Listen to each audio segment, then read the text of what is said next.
Welcome to Warriors Abyss. I am Rogue Dubs. Today we are going to do a very special video. We're going to be discussing the Depths of Torment, my methodology, my thought process when playing Depths of Torment, what I'm looking for, what kinds of runs I like to take Depths of Torment, things like that.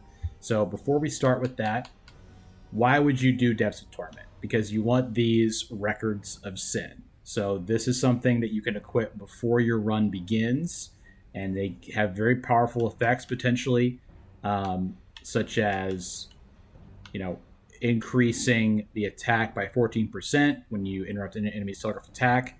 And they also give buffs, 2 buffs, either attack, health, or speed, up to plus 50 attack, which is a lot. This one gives me plus 49 attack and plus 40 defense.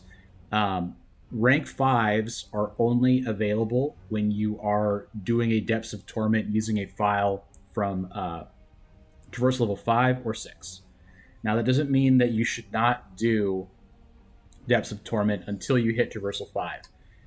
Even these rank 2s, like this one, that increases hero rerolls at crystal saplings by 2, plus 14 attack, plus 13 defense. That's great. That will help you move through the game. That will help you get to higher traversal levels regardless. I would say before you attempt Traversal 6, I highly recommend having some kind of synergistic record of sin with your character. I used this one on my Mature Yukimura Sanada playthrough that we're going to be using today for Depths of Torment. It gives me a 50% attack bonus when attacking enemy barriers with a skill emblem. He has skill, so that was very helpful for me when I attempt Traversal level 6. So you definitely want to have synergistic rank 5 record of sin before trying Traversal 6, for sure, I would say. Now, that being said, let's look at the Depths of Torment menu. So this is a menu where you can have the option at the end of your run to save a run that's been completed in this list, and then you can go back in and challenge the Depths of Torment with that exact same build. You keep leveling up, but you don't pick new heroes. So we're going to be using the Mature Yukimura Sanada game clear one that was in the Traversal level 6, the movie video we had recently. Before we begin, let's just this is what I always advise doing before you start Depths of Torment run. Think about your character. Think about what's strong about your character. So MYS, for short, Mature Yukimura Sanada, has the strongest Mushu attack in the game, one of the strongest. His charge attacks are very strong. So we're looking at that as the things we don't want to decrement during our Depths of Torment run. But we'll talk about that as we move through. So looking at our emblems too, the things we like about this build are our bolt emblem element and wisdom for our Mushu attacks. We do have a lot of charm, but a symbol is not as important in Depths of Torment. Everything else is kind of fair game for us to decrement as far as elements go. So with that being said, let's get started here on Depths of Torment, and we will explain our methodology as we move through here. We are going to be potentially jumping around, depending on if I have good things to talk about a little bit here, just to kind of cover the methodology after we get through kind of the intro here of explaining what Depths of Torment is. Would absolutely appreciate if you would subscribe so you don't miss content like this, where I'm kind of going over the strategy elements of the game. We do stuff like that from time to time. Also give it a like so I know you liked it.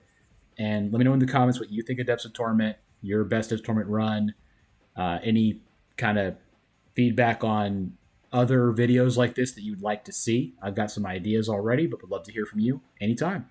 All right. We're also going to be doing Depths of Torment streams on Twitch at twitch.tv/roguedubs. Most evenings other than Mondays for the most part. With that being said, let's go ahead and get started and discuss the Depths of Torment. So you see in the top left above my head, defeat 500 enemies within 2 minutes is our mission. So you have missions just like the normal missions in the base game, and you have a time limit to complete. If you do not complete it, you will take damage. So that's the basics of this tournament. And if your health is reduced to 0, then you lose. So that's kind of just the overview of how it works. We are using our Super Survivor MYS build where we get a ton of healing. If you're curious about that build, I will leave a link. I'm going to leave a link in the description to the Traversal 6, the movie video, where we discussed the build in full and kind of what the strategy is as far as healing with Okuni, things like that.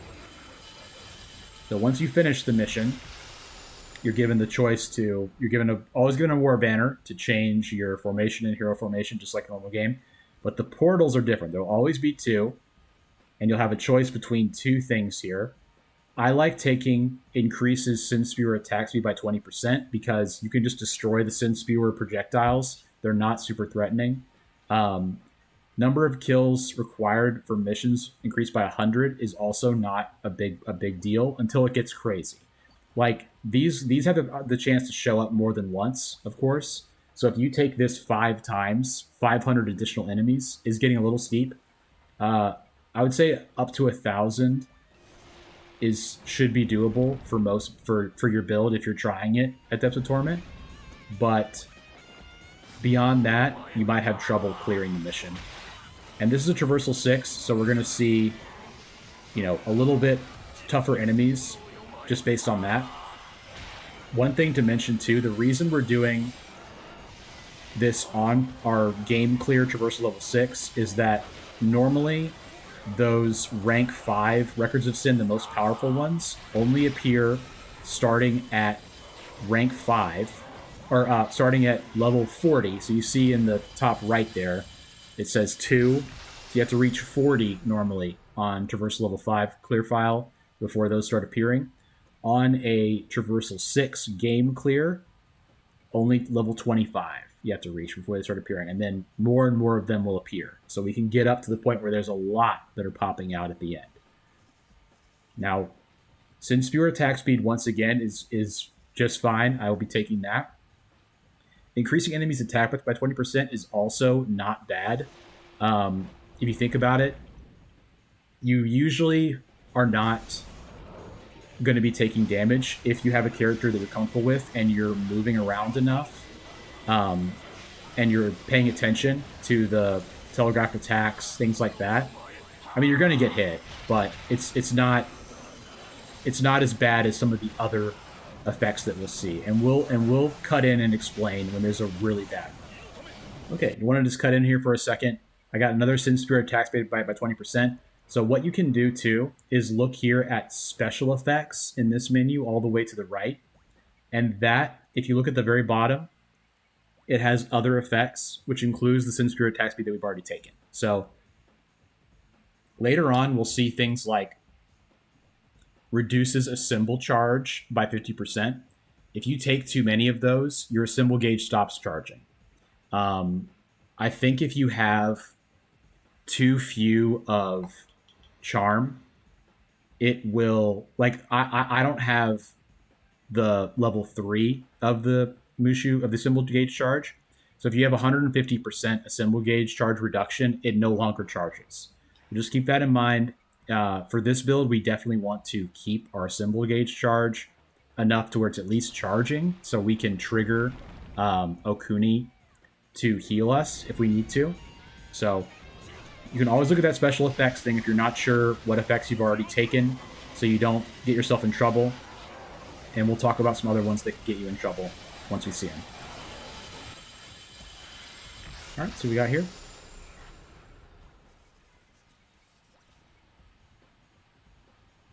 So these are 2 examples of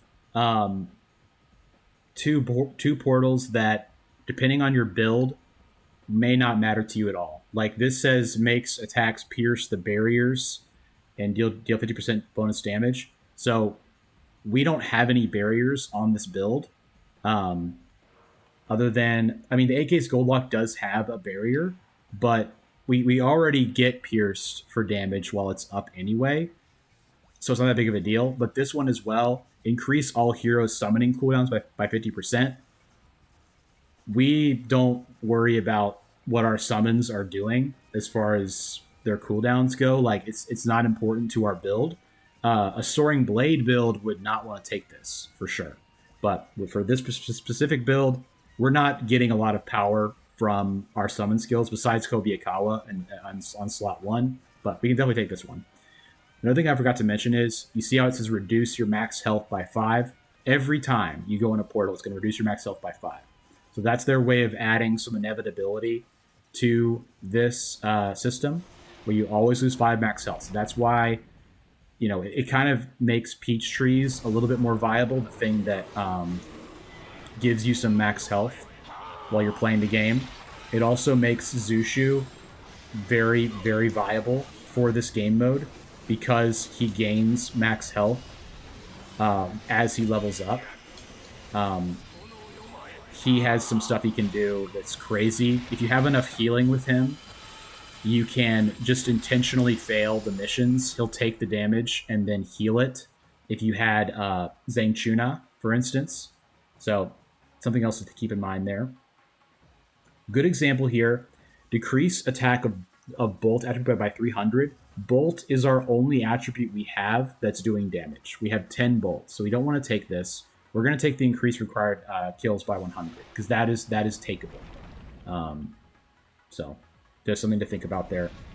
What, you know, once again, what does your build do? What do you not want to decrement? So this one here, decrease wind attribute by 300, or decrease assembled duration by 50%. If we decrease the assembled duration once again by too much, the bar just vanishes. As soon as you do it, it vanishes. You still get the on-assemble effect of Okuni healing you, but you don't get any assemble actual activations or whatever. So we're going to take the decreasing the wind attribute. I have 6 wind, but I'm not really worried about it. None of my summon skills do anything with it. It's all good. The Decoy Warrior, again, the best one you can see. It's already over. So the more of those you can get, the better.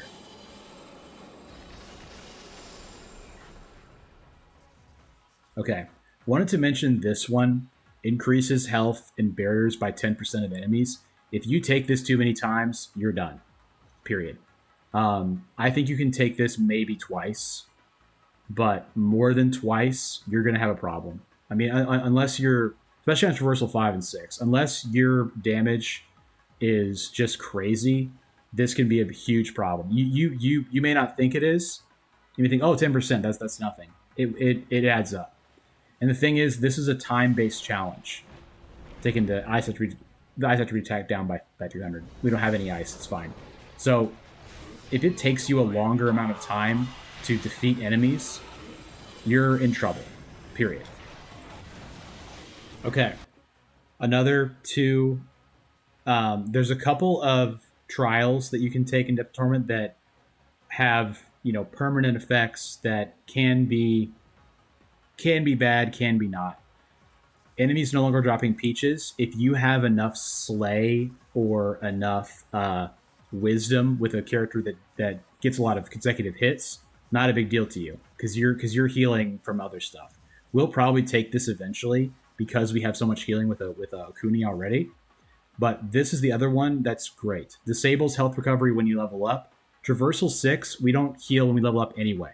And you're probably going to hit your maximum level as you move through. So this is one that I almost always take. So you see here we're having an emblem selection screen.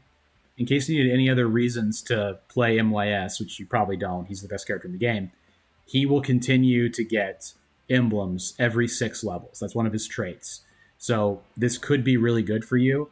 We happen to get something that doesn't matter as much. We're going to take the 5% bonus health with Military Mori, bonus attack here with the charm. So just wanted to mention that for a second here. MYS is really good for this.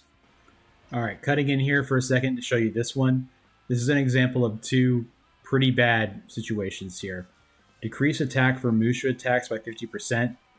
Increase enemies' health and barriers by 10%. So this is one where I don't want either one. We're going to take the one that I am less concerned about, which is the health and barriers. 50% less Musha attacks is death for this character and this particular build. Did want to mention too, you may be seeing that the Tears of Blood are still counting up. I was very frustrated when I first found this mode because I thought that maybe there'd be another King Cauldron you'd see later, and that's why that was counting up. I didn't understand it at all.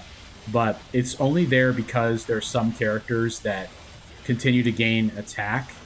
They gain attack from the amount of Tears of Blood that you have. So that's why the Tears of Blood still are displayed. Don't be frustrated by that like I was and think that there's a mechanic missing or something. It's very intentional. All right. I want to talk about these two for a second here.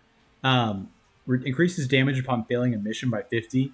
My opinion is this is always one you can take because if you fail the mission, your run is doomed anyway. If you're not able to complete a mission, you're one run away from losing regardless, one depth away from losing regardless. So I usually take that one. However, I did see this disables formation slot bonus effects. Once again, I mean, we've got Lubu, but he's only getting 20% bonus where he's at.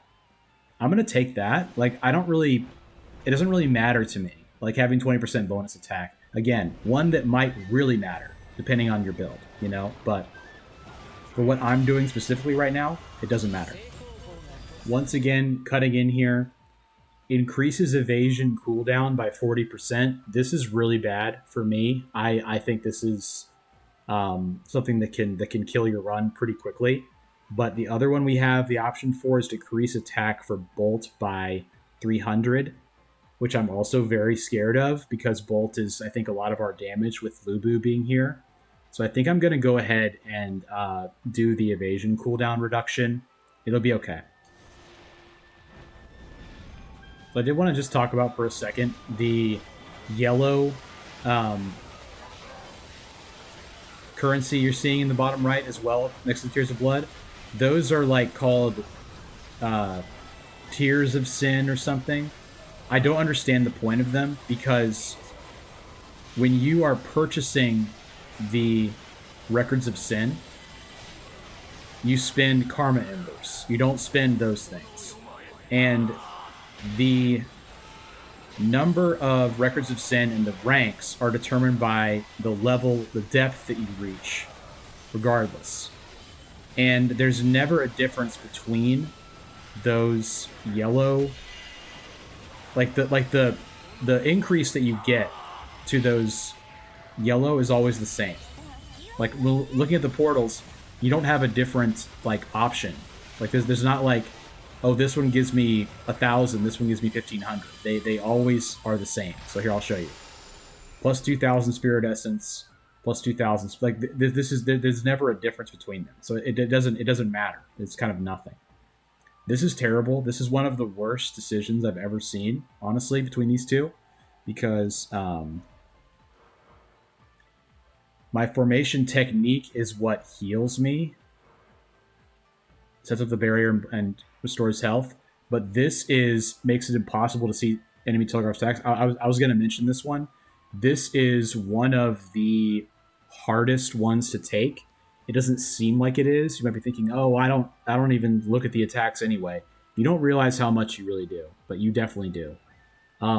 That being said, I think I'm going to just take it and rely on the barrier a lot more because I think it's better to have the healing barrier during assemble than it is to not have that and not be able to see telegraph attack. So it's going to be pretty tough to live from here. We're pretty close to rank 20 anyway. And as long as we don't decrement our assemble charge too much and kind of keep our eye on who is around us, we should be okay. But it is very scary. It's a lot scarier than it seems like it is when you first see that. You're kind of like, oh, I don't care about that. It's fine. It's really tough.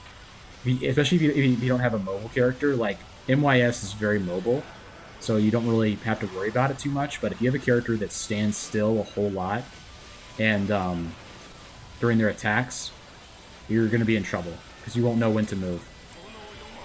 Wanted to mention too, I just took the Charm emblem for my level 49 level up with MYS.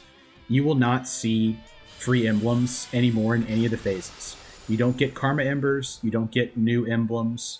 That's a specific to MYS thing where he gains a free emblem every 6 levels. So just something to keep in mind. Don't rely on that. Oh, I'll find something in Depths of Torment. Normally you do not. You do not. It's only him that does that.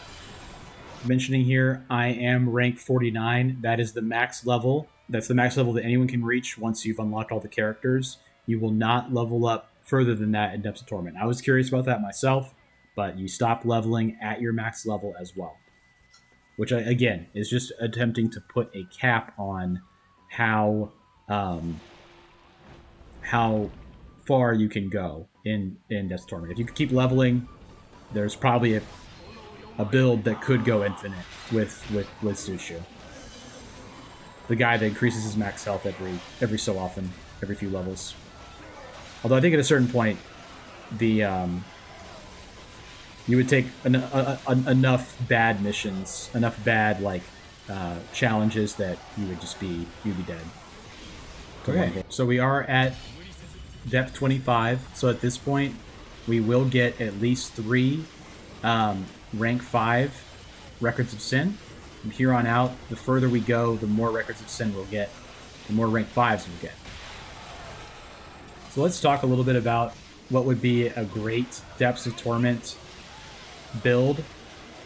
Definitely one of the Flame Plague builds that Rick in our community has helped me understand the power of with Zhou Tadakatsu Honda,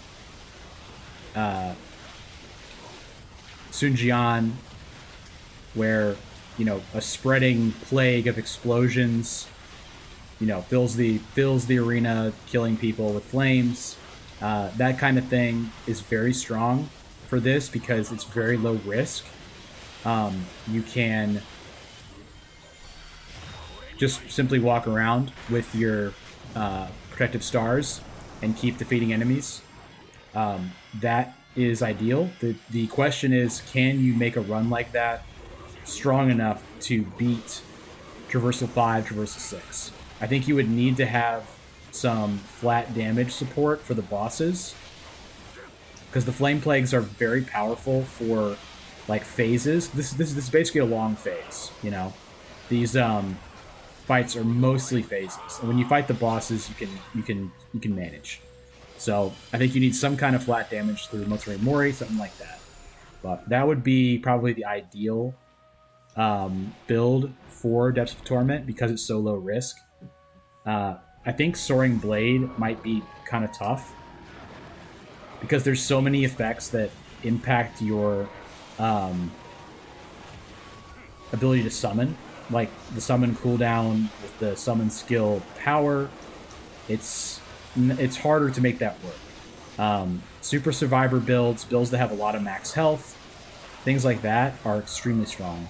Like this, for instance, you know, I heal a ton during a symbol, like as I activate a symbol, and then during a symbol I heal a lot. So those are also very strong. Probably something that has max health or gets more max health, like Zushu, is incredibly strong. Revivals also could be good. You could have up to 2 revivals, I guess, possibly more. You could get a revival from Oichi, from a treasure, and from Memory of Dead. So you could have multiple revivals with Endures. That could make you live a long time. I've taken some health and barrier buffs, because I had no other choice, and you can see already how impactful that is on how much their barriers and health have been increased by. But we're still at max health. We're not really having an issue with our health because we heal so much with Okuni and the 8-gate Skull Block formation. So you can see, even though we took so much Sin Spear attack speed, it's not a huge issue. Like, we're able to dodge the orbs well enough, especially with our Mushu attacks. We are pretty low health. We're at half health right now, but we'll just be able to assemble and get all that back.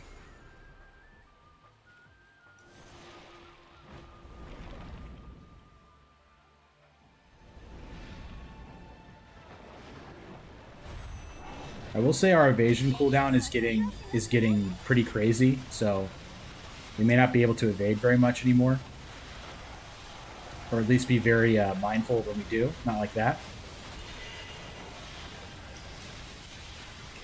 Obviously, these ones where you have to fight a mini boss are the worst case scenario because they have so much health and barriers, and you have to deal with a whole, you know, horde of enemies as well while you're trying to fight them.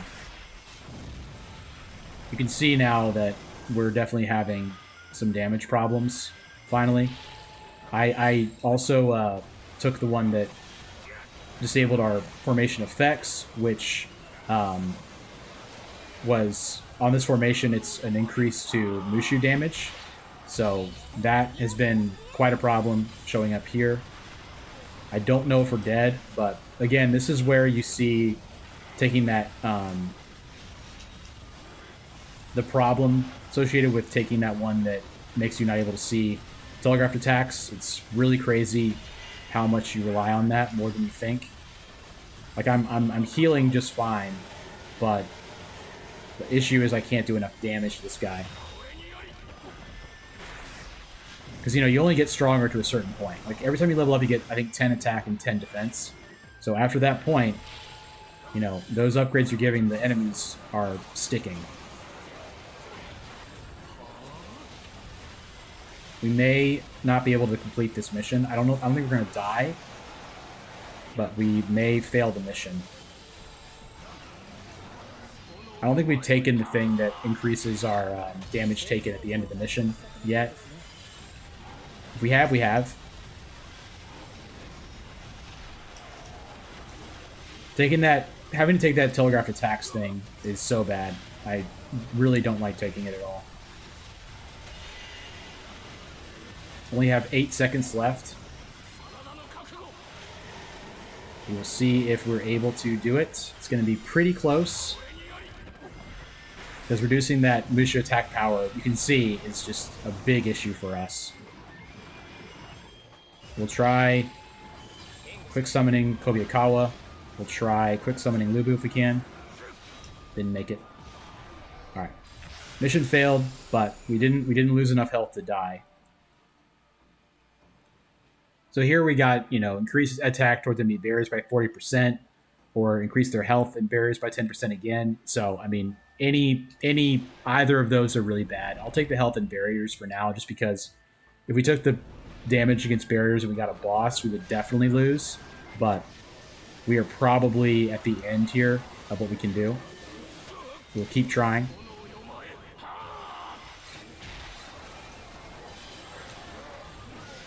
Yeah. It's that telegraph attack one. It's so much worse than you think it is. Because you might be standing somewhere and thinking that you're okay, and you're not. And also, I have reduced you know, evasion cooldown, and my distance on my evasion is also very much decremented. So you can see our completion status is not increasing by very much. We'll probably be able to do this one, but I think the next boss we see, we won't clear. Maybe we don't die, but we won't clear it. All right, so cutting in here, I took another symbol gauge charge reduction. So this is probably the limit of what we can reduce our symbol gauge charge by. Like, per hit, the amount it's charging is so low that we're not going to take it anymore, because it'll stop charging if we do. Because the other option was reducing our Mushu attack, and once again, we do not want to do that. With this character, we're trying to preserve our Mushu attack as much as we can. I had to take one 50% reduction of Mushu earlier, but I think overall we're in a good spot with our Mushu, at least for, you know, I mean, at this point in the challenge, in the depths, you're realizing that you're towards the end. At least for me, with this particular run, it's probably like Traversal 5 builds you can use, where you can get into the, I mean, there are people that can get into the 80s and the 60s and stuff, but on this particular build, because we went so hard for Okuni, I didn't get a lot of like super strong synergies or anything, besides Bolt. So most of this is just off the sheer power of Mature Yukimura Sanada as a character.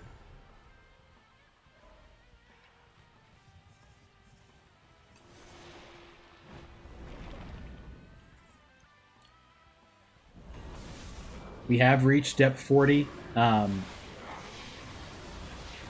You can see that the amount of reduced damage and health that the enemies have at this point is pretty crazy.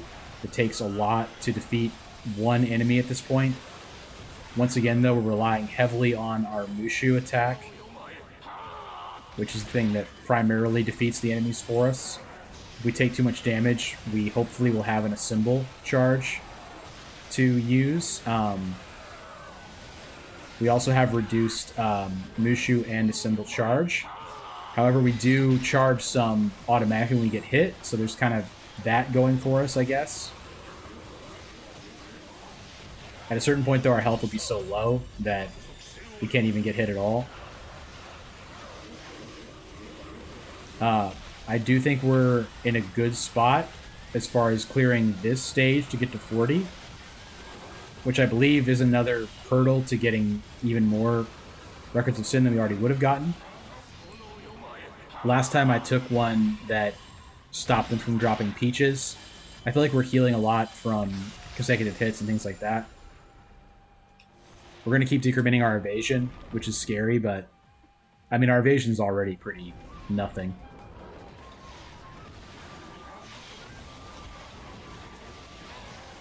At least it doesn't increase their health or reduce our attack.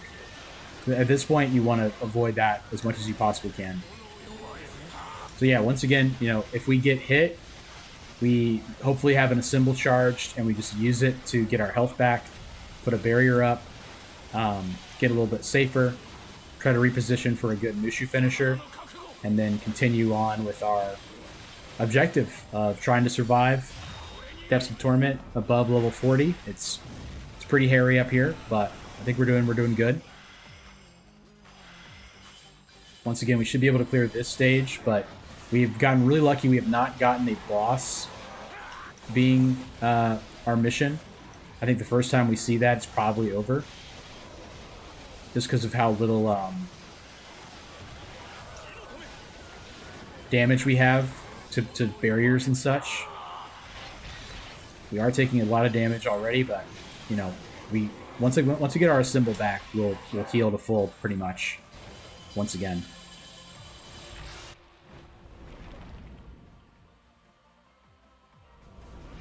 So back there we saw reducing attack speed. Don't want to take that. Attack speed is very important, especially once you've decremented your evasions as much as we have. It's just not gonna be conducive to you living. Speaking of that, this any minute now could be it. I'm gonna try to keep moving. I am able to Assemble here to heal, but it's getting pretty close to the end.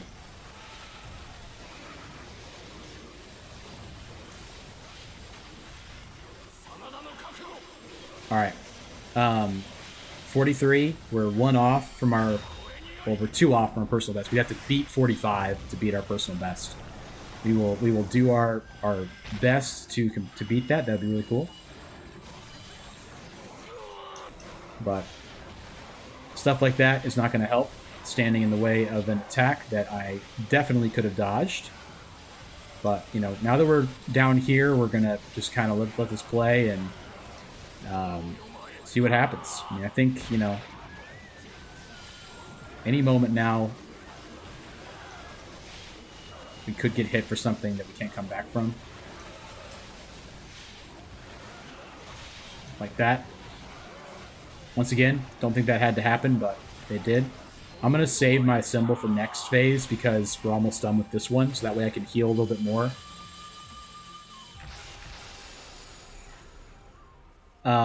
Let's go ahead and do the one reduced attack speed, because the Mushu charge would be killer. More killer than attack speed at this point. We're just trying to beat our PB right now. I'm going to go ahead and Assemble to heal and set up the barrier. Get us a bit of a head start on the mission, at least somewhat. We're going to get in a good position here across this little pathway. There's a lot of enemies that spawn.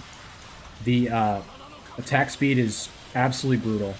Because the thing is, like, you're used to your character at that point attacking in a certain rhythm, and once that rhythm is broken, it's really annoying to have to deal with and try to adapt to. It's possible, and people are probably better at it than I am, but I find it very frustrating. Like, look at that. That's terrible. Imagine taking more than one of those.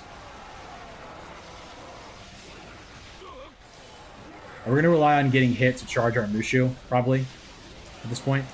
Because our evasion is so... Our cooldown evasion is so long. We can also just do that and stun people a little bit more.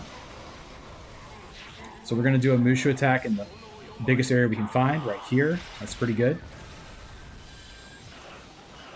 Can I complete 45, the next one after this? Is the question.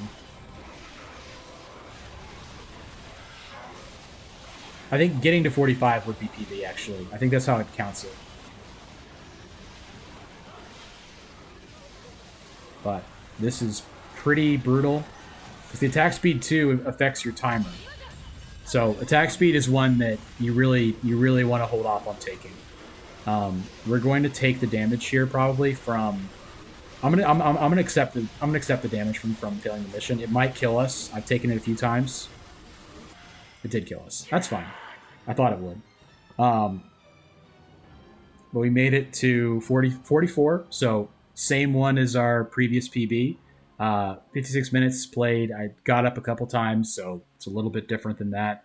But, you know, that's what it looks like. Traversal levels. I think over 40 is a good thing to shoot for. On Traversal 6 especially. Let's look at the records of sin we got. So you see how many reds we were offered here. That's because we made it so high to Traversal level. In Traversal level 6. So you can only pick 5 of these. You see at the bottom right, each one costs 20,000 Karma Embers. I have max right now. Let's look at what we got here. Amount of health restored by Peaches by 25%. Not particularly. Increases the amount of extra bolt damage by 98%. That's incredible. That's and also is plus 47 attack and plus 27 speed. That's really, really good. Increase hero rerolls at saplings by 8, plus 38 attack, plus 21 speed. This is a better version of one that I use in my videos when I'm trying to get a specific build going. I'm going to take that for sure for my videos. This is a 50% bonus attack on barriers for charm heroes. Before I take that, I'm going to look at the rest of them. Just because the buffs, like, it's only buffing my health and my speed. I'm kind of iffy on that one. Increases Symbol Gauge charge by 46% for 8 seconds after every 1,000 consecutive hits. Not bad. Increase attack by 2% for every ice emblem. Very interesting. I'll probably take that one. I only have 3 more to take, though. Attack by 30% for heroes with skill, and it has a plus 50, a max roll on attack. We're going to take that one. A flat 30% attack bonus with a max attack stat. That's incredible. Increase total wisdom emblems by 20%. That's absolutely broken. I think it is. It is broken. Replenishes health by 10% when you level up. I'm not going to take that. All right, so the choice here would be for me the barrier damage on charm heroes or the ice attack bonus. I'm going to take the ice attack bonus. I kind of like that a lot. So now we have taken our 5. We'll look at the other ones just to see. So rank 4s, you know, you're going to have a lower value here. Same kind of effects, though. Rank 3s, even lower. So if you can, rank 5s are the way to go. But when you're just starting out, you know, once again, increase attack by 5% for every 3,000 tears of blood. If you were using Goman, that would be good. When you acquire a Peach, you get 20% attack bonus. All of these can help you, you know, when you're moving through the game. I would say it's worth doing even on Traversal level 1, even on a non-Traversal. it's worth doing this just to get some to help you as you move through. So with that being said, we're going to go ahead and keep these. And that's our Depths of Torment overview there. Thank you so much for watching it. Please let me know in the comments what you thought. Give it a like if you made it to the end and you like this video. And subscribe as well so you don't miss any other tactic discussions that we have. All right, guys. Y'all have a great rest of your day, and I'll see you tomorrow. Bye.